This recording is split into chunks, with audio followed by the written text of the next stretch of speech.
अस्सलामुअलैकुम फ्रेंड्स। सबसे पहले तमाम दोस्तों को माइक्रोसॉफ्ट एक्सेल एडवांस कोर्स में खुश आमदीद।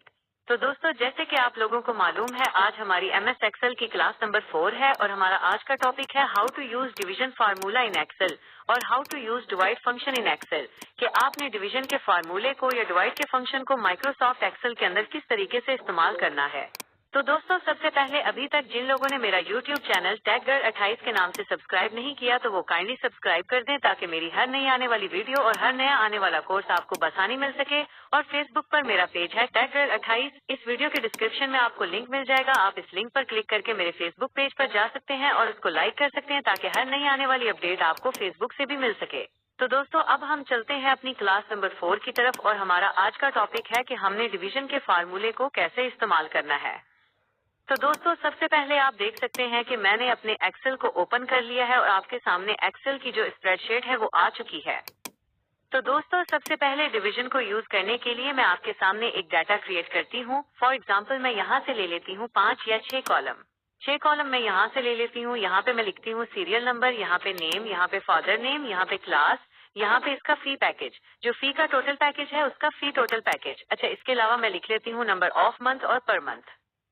अच्छा, अब मैं यहाँ पे लिख देती हूँ, इसको हेडिंग दे देती हूँ, for example college admission details, और इसको बोल्ड कर देती हूँ, थोड़ा सा इसके टेक्स्ट को बड़ा कर देती हूँ और मैं इस पूरे को हाईलाइट कर देती हूँ ताकि मेरी एक फॉर्म की जो शक्ल है वो क्लियर हो जाए। तो दोस्तों, सबसे पहले मैं 5 स्टूडेंट्स का डाटा लिखूंगी। 1 2 3 लिखा। अब इनको ड्रैग करके 5 6 7 तक ले जाती हूँ। अब इसको क्या कर दिया, राइट साइड पर सेंट्रलाइज कर दिया। यहाँ पे नेम सबसे पहले मैं लिखती हूँ अली, फादर नेम खान, इसकी क्लास FA पार्ट 2। इसी तरीके से मैं लिख लेती हूँ एक और नाम Amna, father name Ali, class FA part 2। इसी तरीके से मैं लिख देती हूँ Sadia, father name Hayat, class BSc part 2। इसी तरीके से मैं लिख देती हूँ Faizan, father name Ejaz, class ICS part 1। इसी तरीके से मैं लिख देती हूँ Salar, father name Khan, class ICS part 1। और इसी तरीके से मैं लिख देती हूँ Alisha, father name Shah, class में लिख देती हूँ BA पार्ट 1।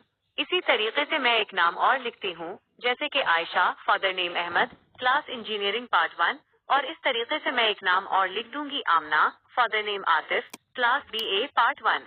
तो दोस्तों, अब हम चलते हैं अपनी क्लास की तरफ। हमने एक डाटा क्रिएट कर लिया है। तो फॉर एग्जांपल कॉलेज है, इसमें एडमिशन ओपन हुए हैं। अब हम इस एडमिशन के अंदर अपने डिवीजन के फार्मूले को मैं आपको सिखाऊंगी कि बेसिकली डिवीजन के फार्मूले को आपने इस्तेमाल कैसे करना है। इसी तरह आपका नाम था अली, आप पंजाब कॉलेज में गए और फादर नेम खान, आपने FA पार्ट 2 में एडमिशन लेना है और आपको जो टोटल फीस का पैकेज पंजाब कॉलेज वालों ने बताया वो बताया 40,000 का, कि आपको जो 40,000 का पैकेज है उसी तरीके से आमना ने एडमिशन कराया FA पार्ट 2 में, उसको पैकेज बताया गया 20,000 का, सादिया हयात को बताया गया 50,000 का, फैजान को बताया गया 20,000 का, सलार खान को बताया गया जो आपके एडमिशन पैकेज है वो 50,000 का, अलीशा को जो पैकेज बताया गया वो 70,000 का, उसी तरीके से आयशा को जो पैकेज बताया गया वो 54,000 का। आपका जो टोटल पैकेज है पूरे साल का वो 54,000 है। अच्छा, उसके अलावा आमना आतिफ को जो पैकेज बताया गया वो 18,000 का।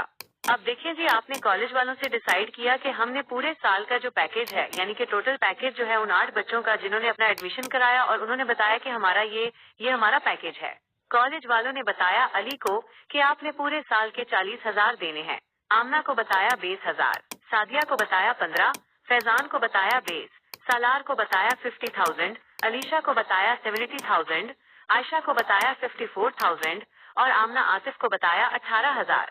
तो दोस्तों, अब हम उनका निकालेंगे कि पर मंथ उसकी कितनी फीस जमा हुई, और वो हम कैसे निकालेंगे, वो हम निकालेंगे अपने डिवीजन के फार्मूले से, कि आपने डिवीजन का फार्मूला इस्तेमाल करते हुए कैसे उनका टोटल निकालना है या अपनी पर मंथ फीस आपने कैसे निकालनी है। तो दोस्तों, ये सब बहुत ही ज्यादा सिंपल था। ठीक है, सबसे पहले मैं पर मंथ वाले कॉलम में आऊंगी और मैं इस पर इज इक्वल टू लिखूंगी। जैसे ही मैं इज इक्वल टू लिखूंगी तो सबसे पहले मैं अपने फी टोटल पैकेज, यानी कि पूरे साल का पैकेज है, उस पर आऊंगी। देखिए, उस कॉलम इस वाले फी टोटल पैकेज का अली का निकालना चाहते हैं, तो अली का जो कॉलम नंबर है वो है E। तो मैं सबसे पहले क्या लिखूंगी, E, और उसकी जो रो नंबर है वो है 4। जैसे ही मैं 4 लिखूंगी तो आपके सामने देखिए अली वाला कॉलम सिलेक्ट हो गया। अब मैंने क्या करना है कि मैंने डिवाइड का साइन लगाना है। एक्सेल में जो डिवाइड का जो साइन होता है वो लंबी लाइन होती है, ऐसी लंबी आप लाइन लगाएंगे और उसके बाद आपने 8 मंथ से डिवाइड करना है इस वाले कॉलम को, नंबर ऑफ मंथ टोटल 8 से। अब आपकी जो 8 मंथ वाला जो कॉलम है मैं यहाँ पर लिखूंगी अली के 8 मंथ वाला, यानी कि ये वह जो कॉलम है उसका जो नंबर आ रहा है मेरे पास F, और रो नंबर कौन सी आ रही है मेरे पास 4। जैसे मैं 4 लिखूंगी, ये देख सकते हैं कि दोनों कॉलम सिलेक्ट हो गए, फी टोटल पैकेज वाला भी और नंबर ऑफ मंथ वाला भी। अब मैं इसको क्या करूंगी, इंटर। तो दोस्तों आप देख सकते हैं जैसे ही मैंने इंटर किया तो ये बता रहा है कि आपने 8 महीनों का जो पैकेज डिसाइड हुआ था अब हर महीने का 5,000 रुपए जमा कराएंगी और 8 महीनों तक जमा कराएंगी तो आपका 40,000 रुपए का जो पैकेज है वो क्लियर हो जाएगा। इसी तरीके से हमने फार्मूला लगाया। अब मैं क्या करूंगी, उसको ऊपर से लेकर नीचे तक ड्रैग कर दूंगी तो ऑटोमेटिक तमाम लोगों की फेस पर मंथ के हिसाब से निकल आएगी कि आपने पर मंथ कितना पैकेज जमा कराना है। और फिलहाल जैसे कि उसका पैकेज निकला 22,222 रुपए और उसने कितने महीनों तक जमा कराना है, 9 महीनों तक। उसकी हर महीने की फेस 1,500 रुपए और उसने 15 महीनों तक जमा करानी है। उसकी हर महीने की फेस 4,000 रुपए और उसने 5 महीनों तक जमा करानी है। उसकी हर महीने की जो फेस है वो 7,142 रुपए है और उसने 7 महीनों तक जमा करानी है। उसकी जो फेस है वो 23,333 रुपए एक मंथ की और उसने 3 महीनों में जमा करानी है। इसी तरीके से आयशा की जो फेस आई वो आई 9,006 रुपए महीनों में जमा करानी है और टोटल जमा कराना है 54,000 रुपए। इसी तरीके से उसने 9 महीनों पर फेस जमा करानी है, 9,000 रुपए की पर मंथ फेस देनी है और उसने 18,000 का पैकेज अपना क्लियर कर दिया है।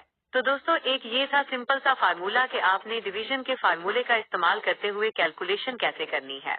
तो दोस्तों अब मैं आपको एक और मिसाल देती हूँ। फर्ज करें मैंने एक गाड़ी खरीदी और इस गाड़ी को मैंने खरीदा 10 लाख रुपए में। फर्ज करें मैंने माई कार इंस्टॉलमेंट, मेरी जो कार है उसकी इंस्टॉलमेंट, इस पर लिख देती हूँ सीरियल नंबर, यहाँ पर लिख देती हूँ नेम, यहाँ पर लिख देती हूँ टोटल अमाउंट कितने की मुझे गाड़ी मिली, यहाँ पर टोटल कॉस्ट लिख देती हूँ और टोटल कॉस्ट के, या फिर मैं यहाँ पर लिख देती हूँ माई कॉस्ट और इसको थोड़ा हाईलाइट करती हूँ ताकि आप लोगों को इजीली नजर आए टोटल कॉस्ट।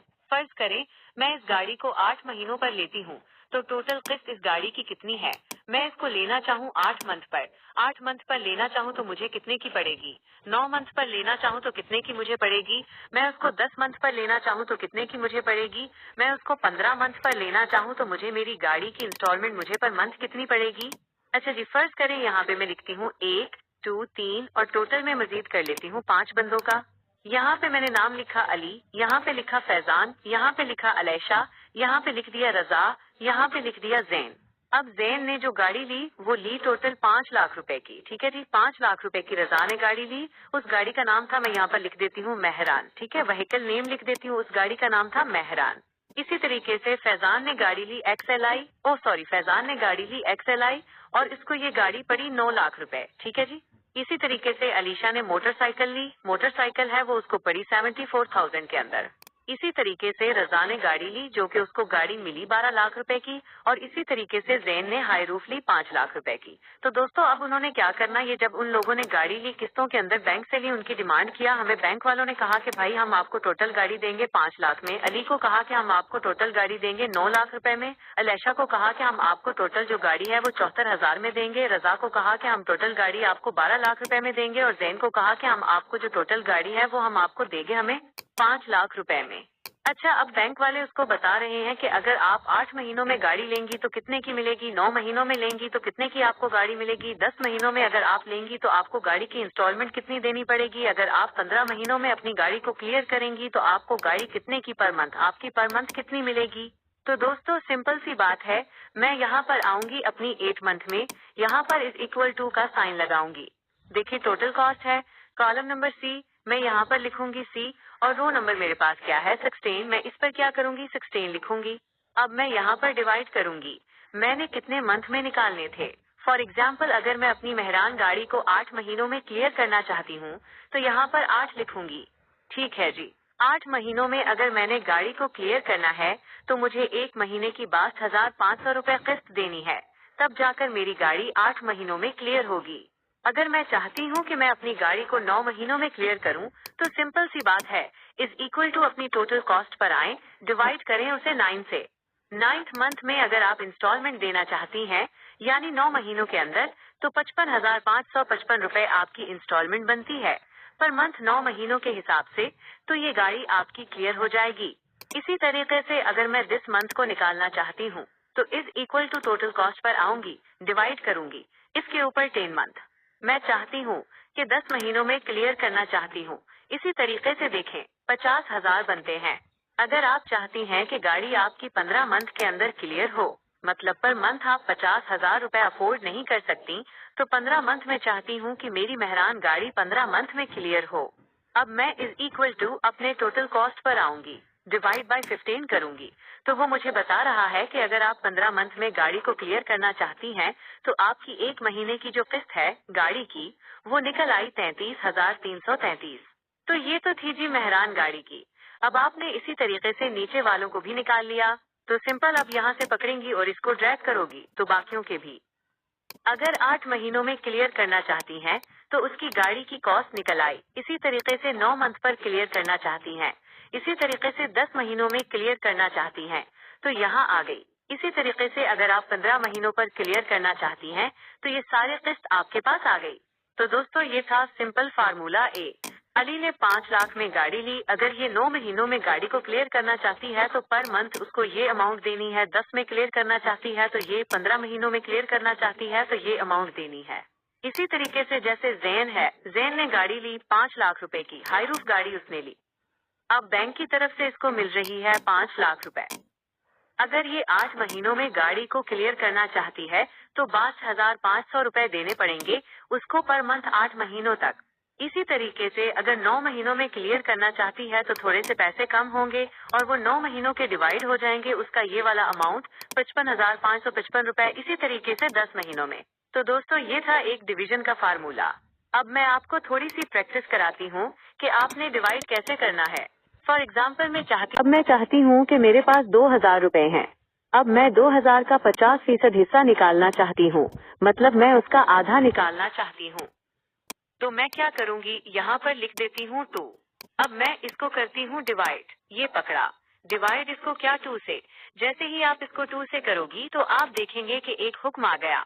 इसका जो आंसर मिला डिवाइड के साथ, मैं इसको थोड़ा सा हाईलाइट करती हूँ, इसको भी अलग कलर में हाईलाइट करती हूँ। अब मैं चाहती हूँ कि मैं इसको 5 से डिवाइड करूँ। मैं चाहती हूँ कि 2,000 को 4 हिस्सों में डिवाइड करना चाहती हूँ। कितने हिस्सों में? 4 हिस्सों में।